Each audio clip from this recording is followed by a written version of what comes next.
యాయిరు అనే అధికారి మోకారించేనుగా.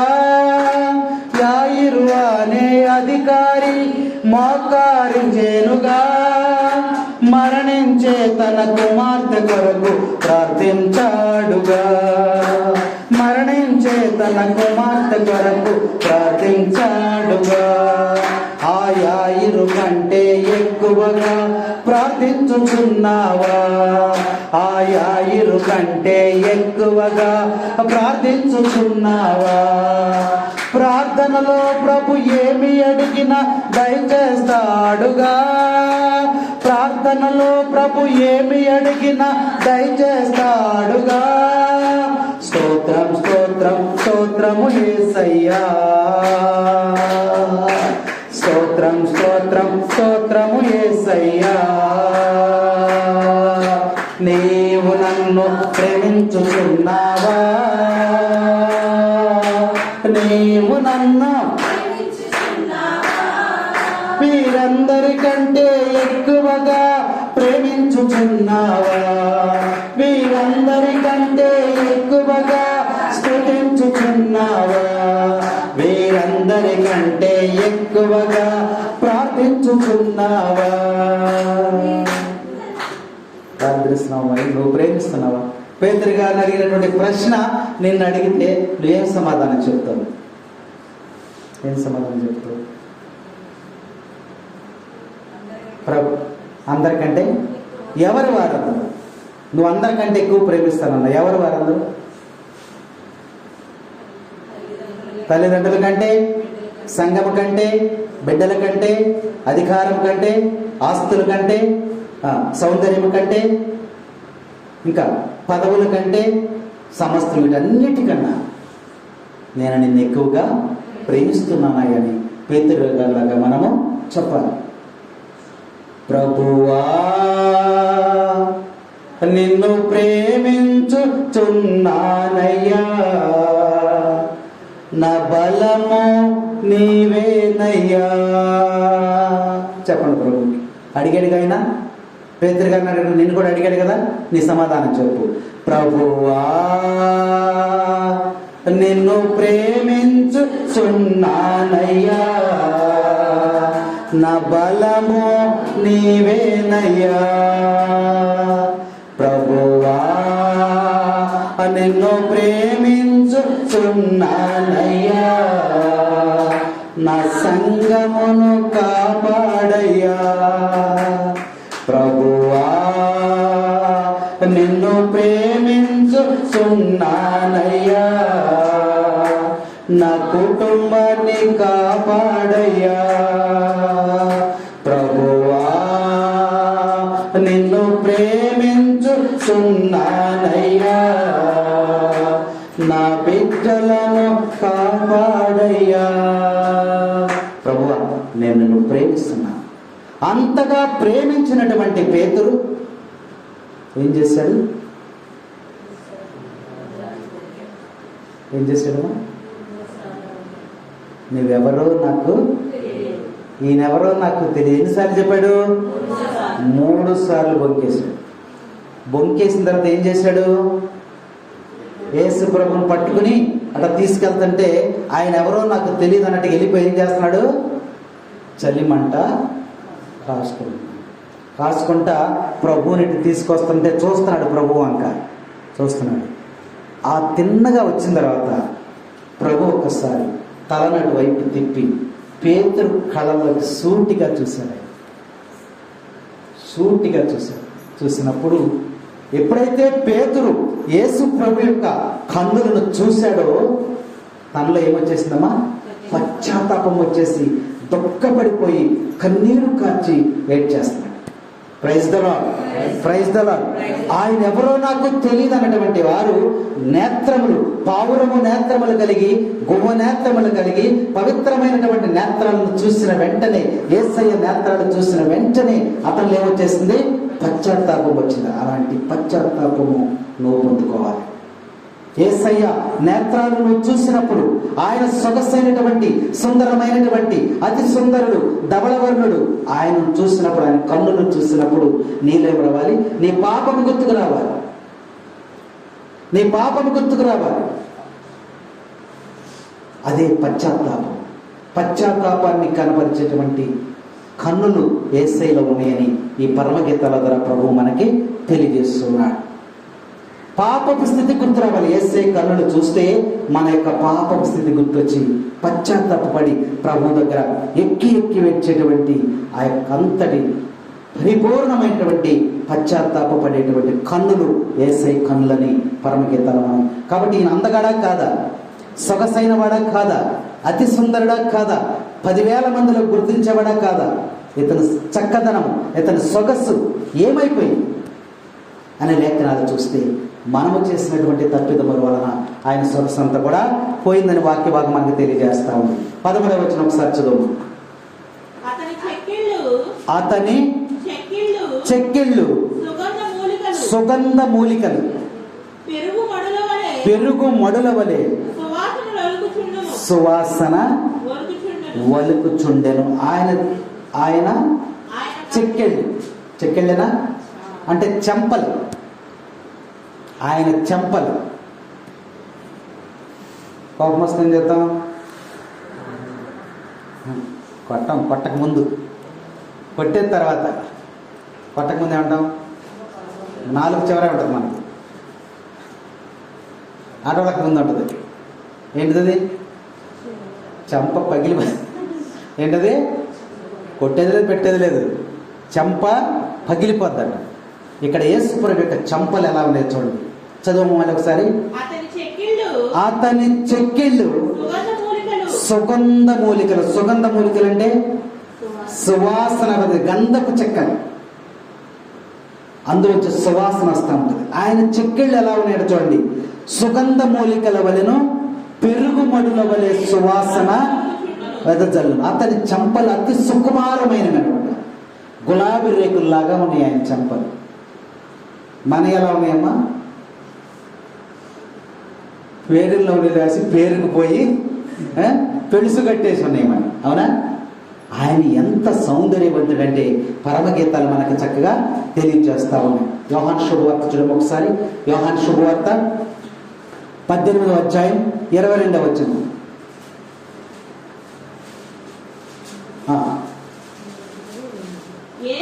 యేసు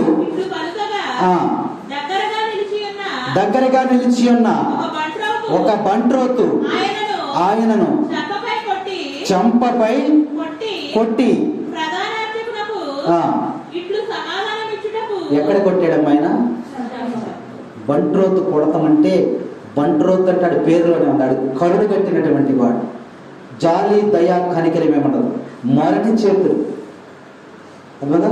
ఆ చేతులతో సుకుమారమైనటువంటి చెంపలను, గులాబీ రేకుల్లాగా ఉన్నటువంటి చెంపలను చెంప మీద కొట్టాడంటే యేసయ్య. ఒక్కసారి ఊహించండి.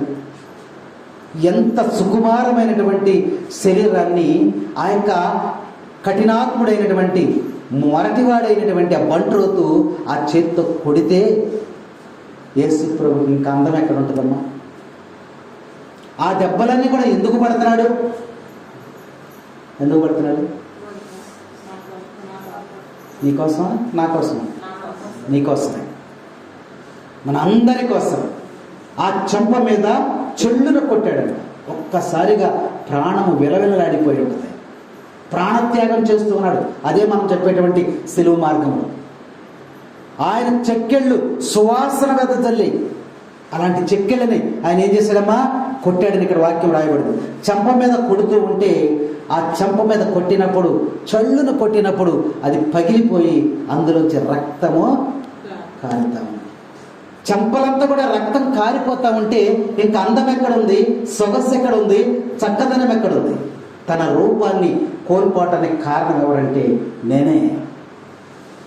అతని అందము కోల్పోయాడంటే దానికి కారణం ఎవరు? నేనే. నేను చేసినటువంటి పాపము వలనే యేసుక్రీస్తు ప్రభు తన యొక్క అందాన్ని కోల్పోయాడని లేఖనాలు మనకి తెలియజేస్తా ఉన్నాయి. కాబట్టి తర్వాత చదువు.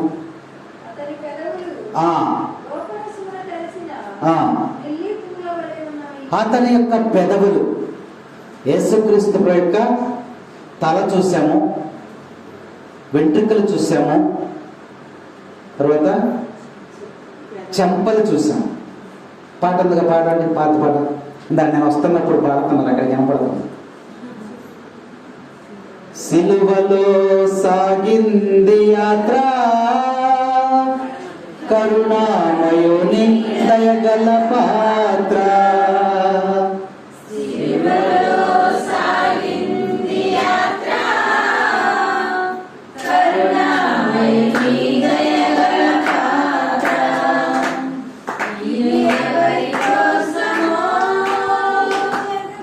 ఈ జగతి కోసమే, ఈ జనము కోసమే, ఈ జగతి కోసమే, ఈ జనుల కోసమే, సిలువలో సాగింది యాత్ర, కరుణామయుని దయగల పాత్ర. చొల్లుమని కొట్టింది ఒకరు, మోముపై ఊసింది మరి ఒకరు. చొల్లుమని కొట్టింది ఒకరు, మోముపై ఊసింది మరి ఒకరు.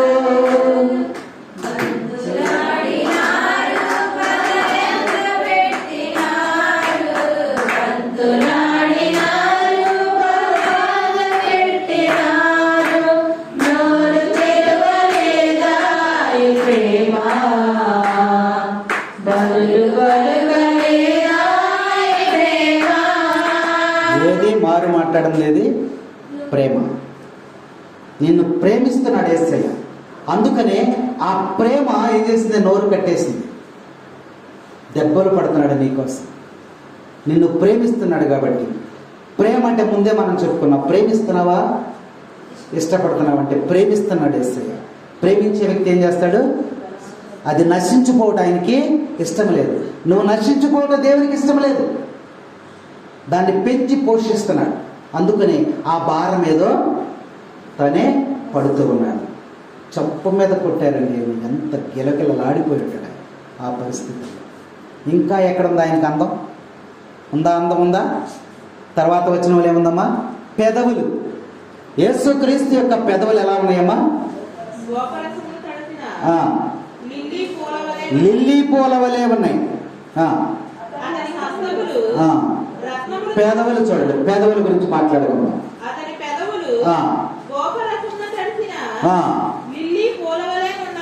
గంధపు రసములో తడిసినటువంటి లిల్లీ పూలు వలె ఉంది. గంధం ఏం చేస్తుంది? అరగదీసే కొలదు సువాసన పెరుగుతుంది.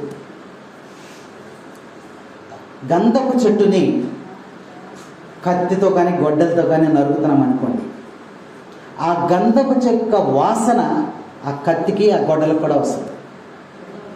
అవునా? ఆ కొట్టిన తర్వాత దాన్ని తీసుకుని మనం కత్తిని కానీ దాన్ని చూస్తే ఆ వాసన దీనికి వస్తుంది. ఆయన యొక్క పెదవులు గంధపు రసములో పూసినటువంటి లిల్లీ పుష్పం వలె సువాసన బద్దలుతాయంట. చూడటానికి అంత చూడముచ్చటిగా ఉన్నాయంట. వాక్య భాగంలో మనం చూసినట్లయితే ఆయన పెదవులు ఆకర్షణీయమైనటువంటి పెదవులు. ఆయన పెదవులు ఆకర్షణీయమైనటువంటి పెదవులు. వాక్య భాగం చూస్తే మన చెరువు ఉంది కదా, చెరువులో కలువ పూలు వస్తాయి. కలువ రేకులు అంటాం మనం. ఆ వెళ్తున్నప్పుడు ఆ కలుపు వికసించినప్పుడు ఆ రేకులు ఎంత అందంగా ఉంటాయో, ఎంత సుకుమారంగా ఉంటాయి, చూడటానికి ఎంత బాగుంటాయి. యేసుక్రీస్తు యొక్క పెదవులు అలా ఉన్నాయి. Praise the lord, praise the lord, praise the lord. ప్రభు యొక్క పెదవులు వికసించినటువంటి కలువ రేకుల వలె ఆకర్షణీయముగా ఉంటాయి. అలాంటి పెదవులను వాళ్ళు ఏం చేశారమ్మా? కొట్టారు. కొరడాలతో కొడుతున్నప్పుడు పెదాల మీద పగిలిపోయి వాటిలోంచి రక్తము కారుతూ ఉంది. పెదవులంతా కూడా వాసిపోయి అయిపోయింది. ఇంకా అందం ఎక్కడ ఉంటుంది? చెంపలు పగిలిపోయింది, ముఖమంతా పగిలిపోయింది, జుట్టంతా ముండ్ల కిరీటం పెట్టేశారు, రక్తం దారులుగా ప్రవహిస్తూ ఉంది. ఇంకా సగసు ఎక్కడ ఉంది ఆయన దగ్గర? ఇంకా అందం ఎక్కడ ఉంది ఆయన దగ్గర? మొత్తాన్ని కోల్పోతూ ఉన్నాడు. ఎందుకు కోల్పోతున్నాడు అంటే ప్రతిసారి వస్తుంది ప్రశ్న. ఎందుకు కోల్పోయినదంటే నా పాప జీవితం వలన ఆయన సులువు మీద మరణం పొందుతూ ఉన్నాడు. కాబట్టి తర్వాత వాక్యంలో మనం చూస్తే ఆయన యొక్క అతని హస్తములు రత్నములు తాపించిన బంగారు కడ్డీలు. తన చేతులు ఎలా ఉన్నాయో చూడండి. యేసు ప్రభు యొక్క చేతులు ఎలా ఉన్నాయంటమ్మా? రత్నాల చేత అలంకరించబడినటువంటి బంగారు కడ్డీల్లాగా ఉన్నాయి. చక్కని వర్ణన, స్వచ్ఛమైనటువంటి మేలు రకపు బంగారం చేత చేయబడినటువంటి చేతులలాగా మెరుస్తూ ఉన్నాయంట ప్రభు యొక్క చేతులు. వాటికి ఏం చేశారమ్మా? ఏం చేశారు చేతులకి? ఆయన హస్తాలు ఎలాంటి హస్తాలు? ఆయన హస్తాలు ఎలాంటి హస్తాలు? అమూల్యమైనటువంటి హస్తాలు, స్వస్థపరిచేటువంటి హస్తాలు, దీవించేటువంటి హస్తాలు. అనేక మంది రోగస్తులను తాకి స్వస్థపరిచినటువంటి వాడు. అలాంటి హస్తాలని, మేలు రకమైనటువంటి హస్తాలు కలిగినటువంటి ఆ యొక్క చేతులను ఏం చేశారు? క్రూరులు ఏం చేశారమ్మా? మేకులు వెలిగొట్టారు. యేసు గొర్రె పిల్లను నేను వదకుతే బడిన గొర్రె పిల్లను, యేసు గొర్రె పిల్లను నేను వదకుతే బడిన గొర్రె పిల్లను, నీ చేతులు సంకెళ్ళు పడినవి,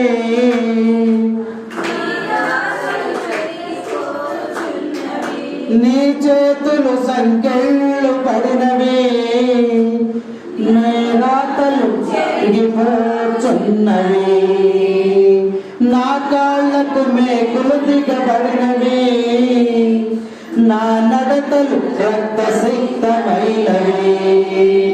యేసు గొర్రె పిల్లను నేను వదకుతే బడిన గొర్రె పిల్లను, యేసు గొర్రె పిల్లను నేను వదకుతే బడిన గొర్రె పిల్లను.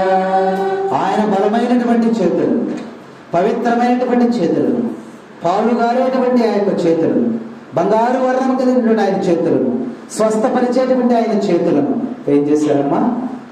మేకులతో దిగబెట్టేశారు. నువ్వు జారిపోతూ ఉంటే పట్టుకున్నప్పుడు పట్టుకునేటువంటి చేతులు పేతురు గారిని సమయంలో జ్ఞాపకం చేసుకున్నాడు. యేసు ప్రభు నీటి మీద నడుచుకుంటూ వస్తున్నాడు. వస్తున్నాడమ్మా? ఎక్కడ పేతురు గారు సముద్రంలో ఉన్నప్పుడు, చేపలు పడుతూ ఉన్నప్పుడు ఆయన నీటి మీద నడుచుకుంటూ వచ్చేస్తాడు. ఆ దృశ్యాన్ని చూశాడు. చూసిన తర్వాత ఆశ పుట్టేస్తుంది. యేసు ప్రభు యొక్క దర్శనం అనేది మనకు దొరికితే మనకు కూడా ఆశ పడుతుంది. ఆయన ఏం చేస్తున్నాడు? నీటి మీద నడుచుకుంటూ వచ్చేస్తున్నాడు. అది పేతురు గారు చూశాడు. చూసి నేను కూడా నీటి మీద నడుస్తాను అన్నాడు. నడిసిరా అన్నాడు. ముందు విశ్వాసంతో ఉన్నాడు. దిగాడు. పడవలోంచి దిగి నీళ్ళ మీద కాళ్ళు పెట్టాడు. నడుచుకుంటా కొంత దూరం వచ్చాడు. కొంత దూరం వచ్చిన తర్వాత సముద్రంలో ఏం జరిగింది? అలలు లేచిపోయాయి. తుఫాన్ లాగా అలలు లేస్తున్నాయి. లేచినప్పుడు పేతురు గారికి భయం వేసింది. ఎప్పుడైతే భయపడ్డాడో, అవిశ్వాసంలోకి వెళ్ళిపోయాడో, వెంటనే ఏం జరిగింది? మునిగిపోయాడు. ఇక్కడ వరకు వెళ్ళిపోయాడు. అప్పుడు పేతురు ఏమంటున్నాడు?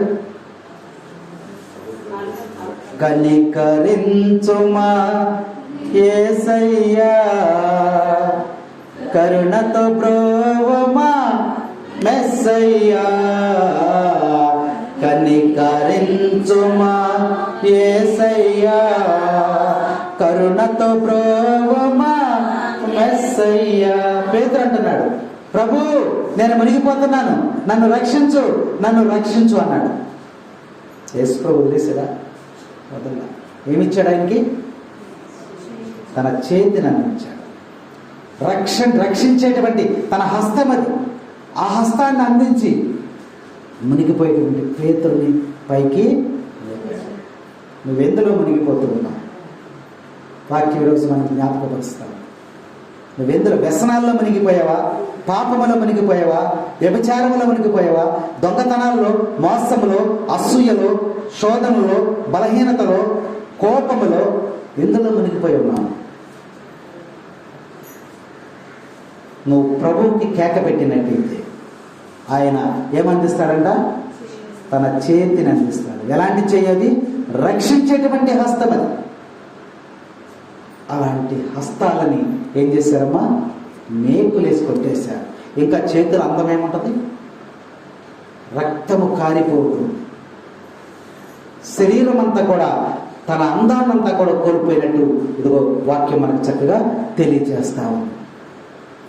నువ్వు పడిపోతుంటే పట్టుకున్నటువంటి చెయ్యి, నువ్వు కింద పడకూడదు అని చెప్పి నీకు చెయ్యను అందించి నిన్ను నడిపించినటువంటి హస్తాలు యేసుక్రీస్తు ప్రభు. నా చెయ్యి పట్టి నడిపించు దేవా, నీవేగా నా మార్గము.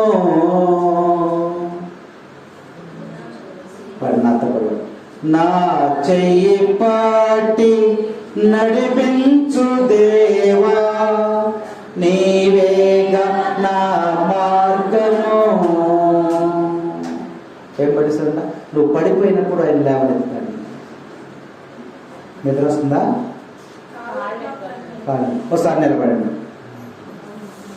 అందరూ లేచి నిలబడండి.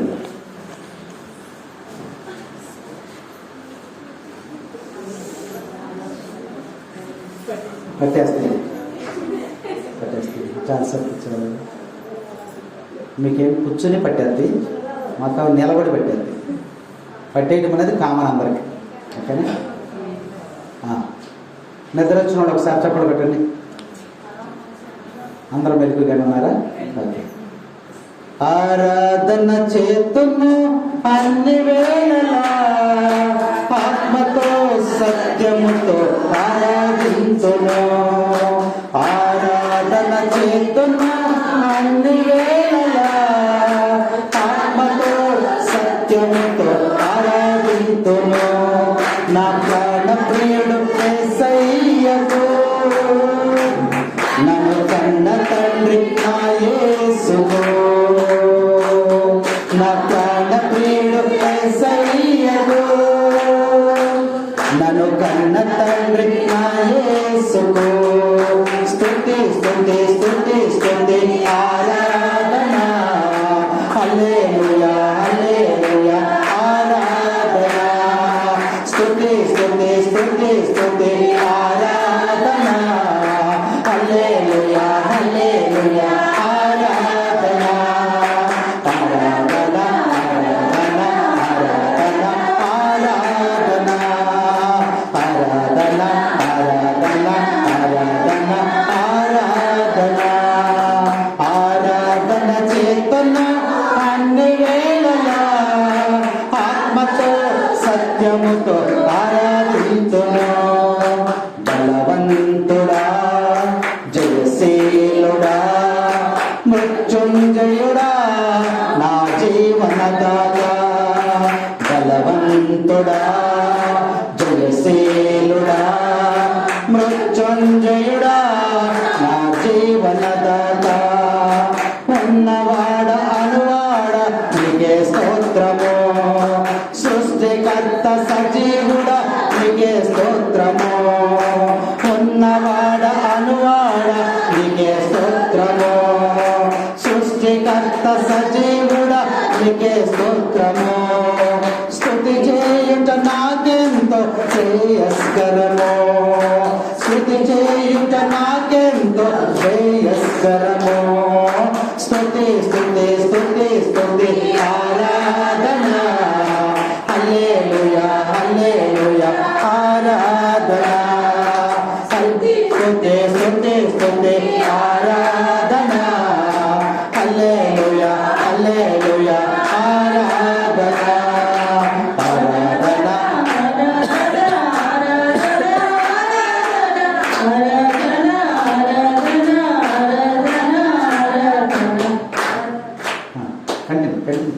ఆరాధన చేతును అన్ని వేళలా ఆత్మతో సత్యముతో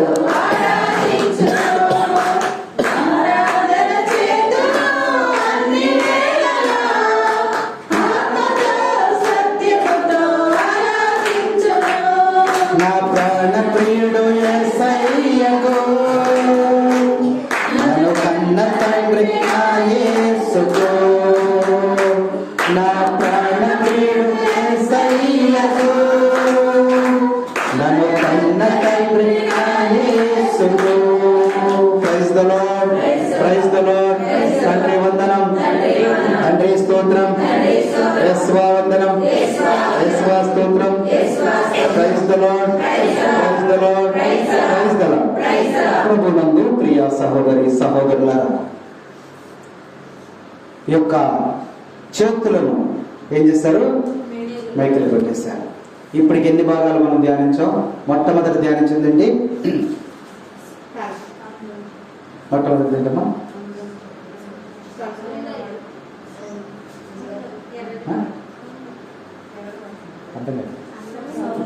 సౌందర్యం. అదే సౌందర్యం. ప్రభు ఎంత సౌందర్యవంతుడో మొదట ఏ భాగాలు ధ్యానించాం? తల, తర్వాత శిరోజ, వెంట్రుక, తర్వాత కన్నులు, తర్వాత చెక్కెళ్ళు, చెంపలు, తర్వాత పెదవులు, తర్వాత చేతులు, ఇంకేమని కాళ్ళు. ప్రభు యొక్క శరీరం ఉంది. శరీరం ఉంది. శరీరం ఏ రంగులో ఉందనుకున్నాము మనం?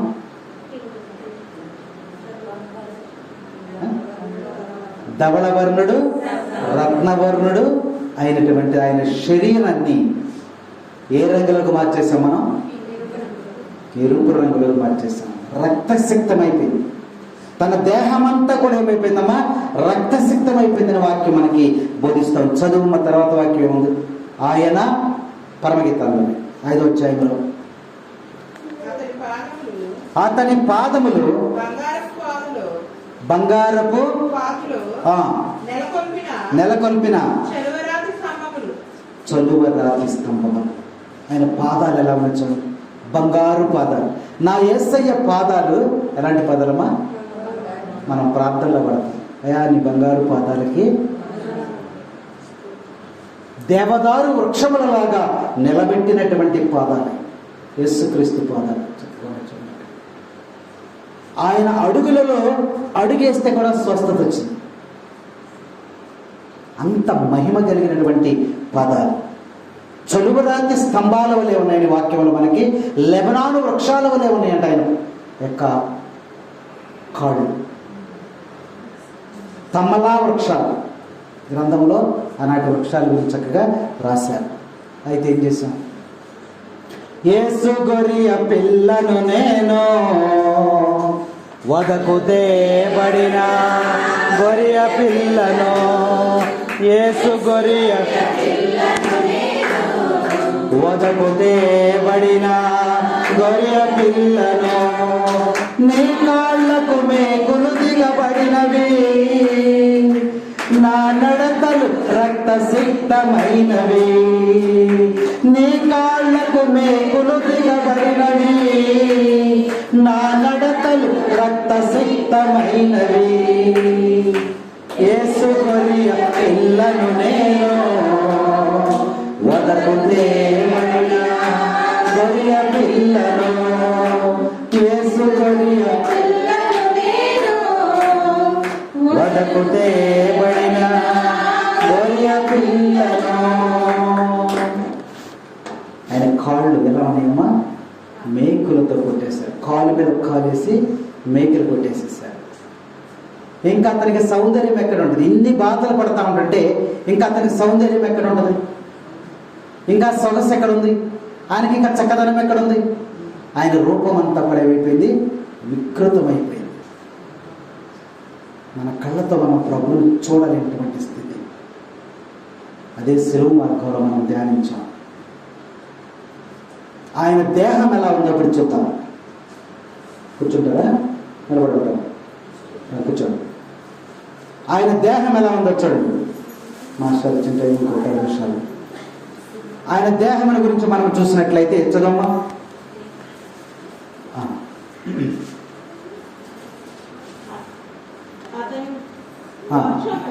అతని వక్షము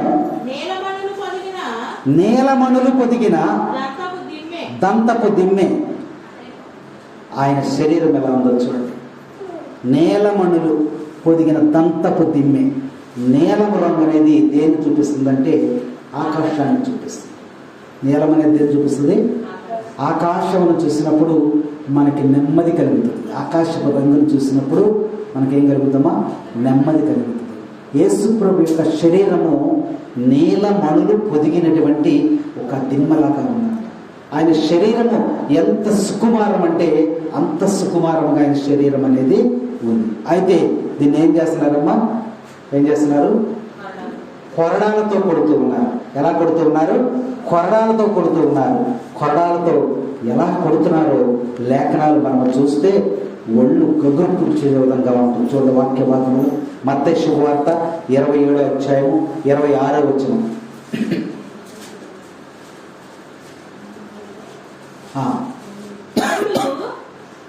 చదువు.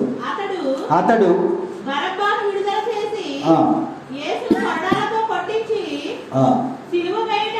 కొరడాలతో కొట్టించి ఎలా కొట్టాడమో కొరడాలతో కొట్టారు యేసు ప్రభుని. ఇవన్నీ ఇప్పుడు మనం తెలిసినవి కాకుండా కొరడాలతో కొట్టారండి యేసు ప్రభుని. కొరడాలు ఎలా ఉంటాయి? ఒక్కొక్క కొరడ చివర 7 జడలు ఉంటాయి. కొరడ బారుగా ఉంటే చివర జడలు అంటే చీలికలు అనుకోండి 7 ఉంటాయి. ప్రతి చీలికకి చివర ఒక కొక్కెం ఉంటుంది. అంటే ఒక కొరడాకి ఎన్ని కొక్కేలు ఉన్నాయి? కాబట్టి కొరడాతో ఒక్క దెబ్బ కొడితే ఎన్ని దెబ్బలు తగినాయనికి? 7. చివరేమన్నాయి? కొక్కేలు ఉన్నాయి. ఇట్లా చాచి కొట్టినప్పుడు అలా చర్మానికి తగిలి కొక్కేలు చర్మలో దిగిపోయినప్పుడు మళ్ళీ కొరడాన్ని లాగేవాడు. లాగితే 7 చారలు ఆ యొక్క చర్మాన్ని చీల్చుకుని వచ్చేసింది. రక్తము ధారాళముగా ప్రవహించేసింది. అలా యేసు ప్రభు ఎన్ని దెబ్బలు కొట్టారు? కొరడాలతో ఎన్ని దెబ్బలు కొట్టారు?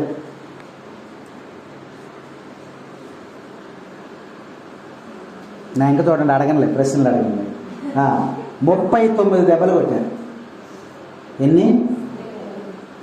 ఒక్కొక్క దెబ్బకి ఎన్ని చీలికలు వచ్చినాయి? 39 దెబ్బలకి ఎన్ని రావాలి? ఎక్కడ చదవండి.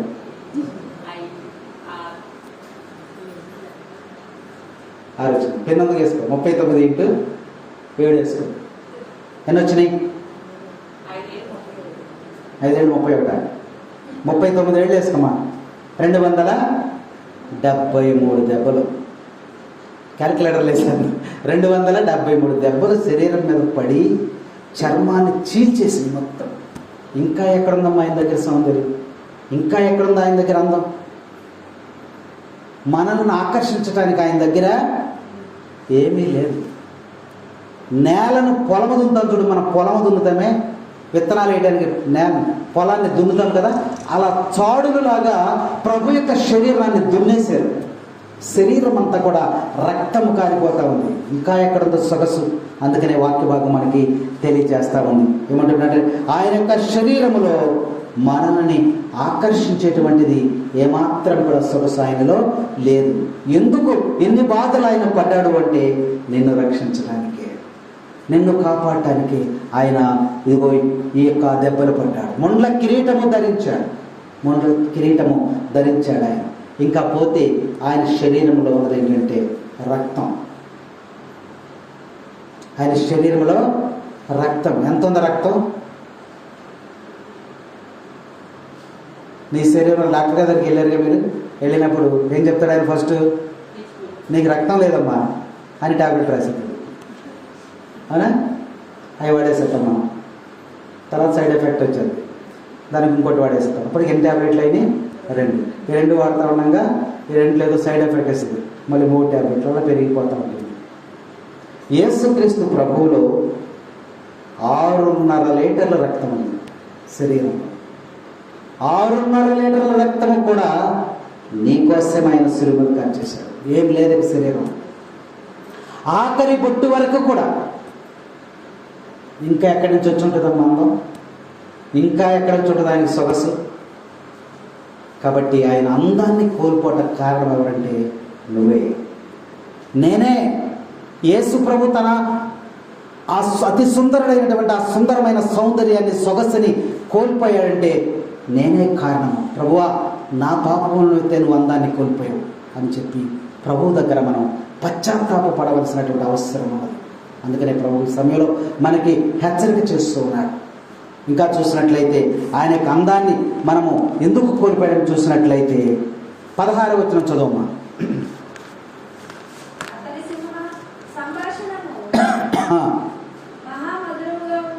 అతని సంభాషణ మహా మధురముగా ఉండను. అంటే నోటిని గురించి ప్రభు ఇక్కడ మాట్లాడుతూ ఉన్నాడు. ఆయన నోరు ఎలా ఉందంట? చదువు, మళ్ళీ చదువు.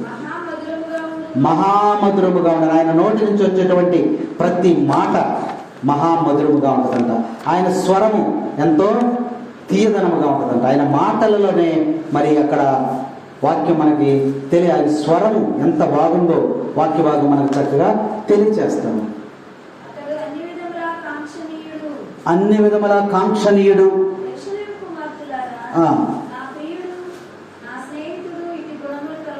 చాలు, 16 చాలు. 16వ వచనంలో చూస్తే ఆయన నోరు అతి మధురము.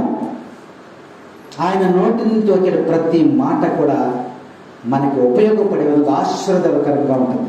ఆయన ఎక్కడన్నా శపించడం కానీ, దూషించడం కానీ, నశించుకోవడం కానీ ఎక్కడన్నా అన్నారా? అనలేదు. మన మేలు కోసం ఆయన ఏది మాట్లాడినా మన కోసం ఆయన మాట్లాడే వాక్యం మనకి తెలియజేస్తాము.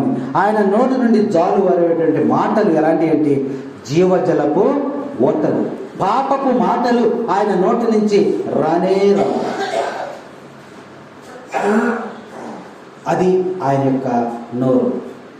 కాబట్టి ఆ నోటికి దప్పికైంది. ఆ నోటికి ఏమైంది? దప్పికైంది. దప్పికైనప్పుడు దాహం తీర్చడానికి ఇచ్చారా నీరు? ఏమిచ్చారు? చేదు చిరకనిచ్చారు. ఇంకెక్కడుంది ఆయన అందం?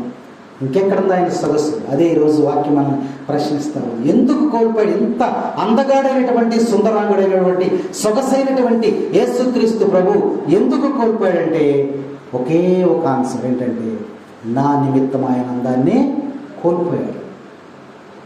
కాబట్టి వాక్య భాగాలు అది ఆయన యొక్క అందాన్ని ఈరోజు వాక్యం మనకి పరిచయం చేస్తూ ఉంది. యెషయా గ్రంథంలో 53:5 వచనంలో మనం చూస్తే అది ఎందుకు పోయిందో కూడా అక్కడ చక్కగా వ్రాయబడింది. నా నిమిత్తము మన తప్పిదముల కొరకు గాయపడెను, మన పాపముల కొరకు ఆయన నలిగిపోయాను. అతడు అనుభవించినటువంటి శిక్ష ద్వారా మనకు సమాధానం. లేకపోతే నువ్వు పడాల్సిందే. ఆ సిలువ భారము నువ్వు పోయవలసిందే. సిలువ మీద నువ్వు ప్రాణాలు అర్పించవలసి, త్యాగం చేయవలసింది. కానీ నీ స్థానంలో ఎవరొచ్చారు? యేసయ్య వచ్చి తన యొక్క పవిత్ర రక్తాన్ని చిందించాడని వాక్యం మనకు తెలియజేస్తాను. అందుకనే ప్రభు యొక్క నోటి నుండి వచ్చే ప్రతి మాట కూడా మనకి స్వస్థతనిస్తుంది, ఆరోగ్యాన్నిస్తుంది, శాంతినిస్తుంది, సమాధానాన్ని ఇస్తుంది. ఎంతో మధురం యేసయ్యా నీ స్వరం, ఎంతో మధురం యేసయ్యా నీ స్వరం, ఎంతో తీయని పిలుపయ్యా నీ స్వరం, ఎంతో హాయి అనుభూతి నీ స్వరం, ఎంతో చల్లని స్పర్శయ్యా నీ స్వరం, జీవము గల దేవా నీ స్వరమును వినిపించు, సత్య సంపూర్ణుడా నీ స్వరమును వినిపించు, జీవము గల దేవా నీ స్వరమును వినిపించు,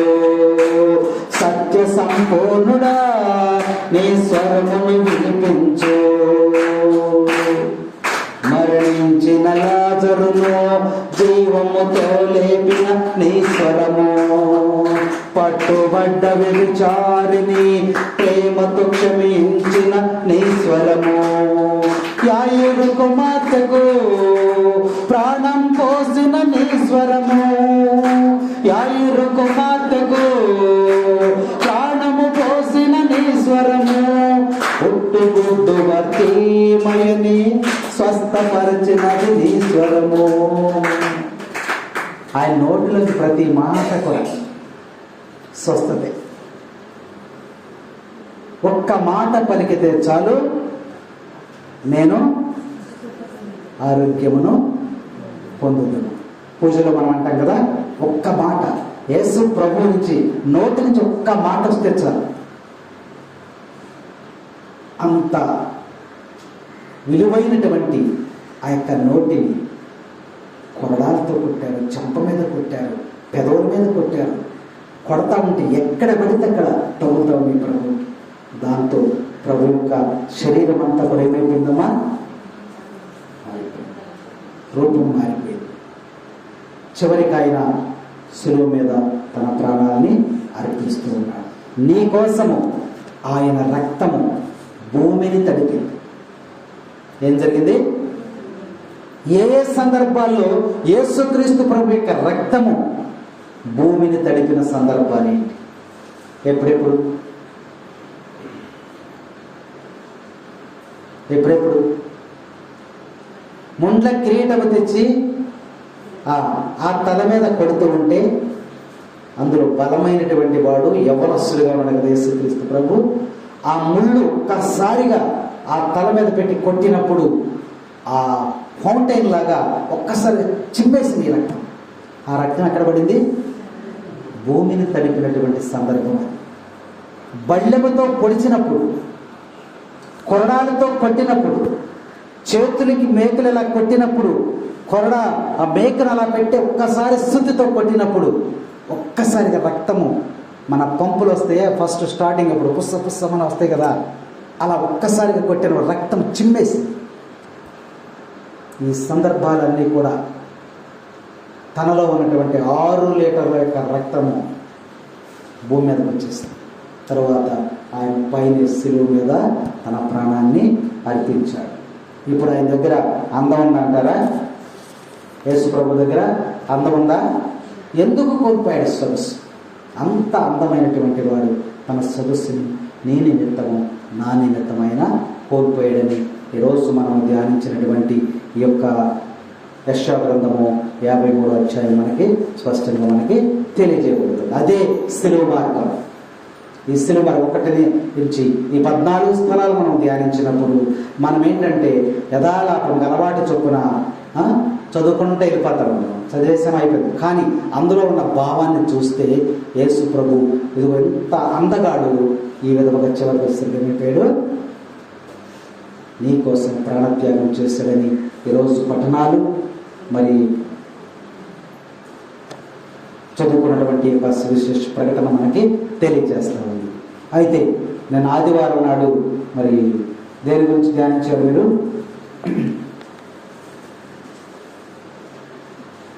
ఆదివారం గుర్తొచ్చారా? సువిశేషం ఏంటి?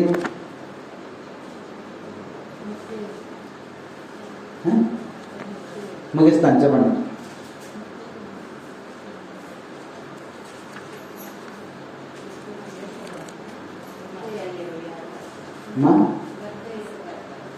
మత్తయి 26 ఏమన్నారు చెప్పండి మరి. ముగిస్తాను, అయిపోయింది.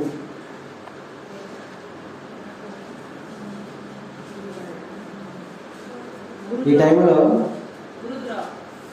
గురుద్రోహం, ఆదివారం ప్రసంగం. ఆదివారం గుర్తొచ్చారా? ఏముందో ఆదివారం ఏముంది? పోయిన ఆదివారం, మన ఆదివారం ఏంటంటే మానికమ్మల ఆదివారం. మరి గురుద్రోహం అన్నారు, అయ్యన్నారు. ఇప్పుడు గుర్తొచ్చిందా? ఏంటది? మానికమ్మల ఆదివారం. ఈ మానికమ్మల ఆదివారంలో యేసు ప్రభు దేని మీద వెళ్ళాడు? గాడిద మీద వెళ్ళాడు. గాడిద ఎక్కడ ఉంది?